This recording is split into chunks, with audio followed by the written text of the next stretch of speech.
اللہ جل شانہ نے اس انسان کو عزت و تکریم کے تاج پہنا کر اس دنیا میں بھیجا ہے۔ انسان دیگر مخلوقات کی طرح نہیں پیدا کیا گیا،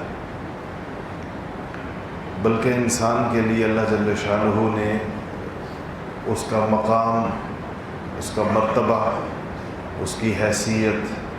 اس کی شان، اس کی عزت، تکریم باقاعدہ بنا کر، جیسے کوئی ملک اپنا سفیر کسی دوسرے ملک میں بھیجتا ہے یا کوئی شخص اپنا نمائندہ کسی جگہ بھیجتا ہے،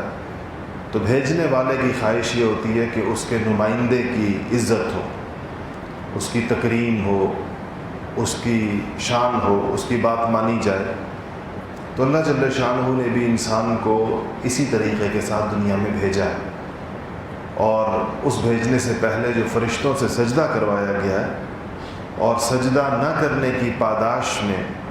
شیطان کے ساتھ جو اللہ جل شانہ نے معاملہ فرمایا ہے، یہ سب انسان کی عزت کے اسباب تھے جو اختیار کیے گئے۔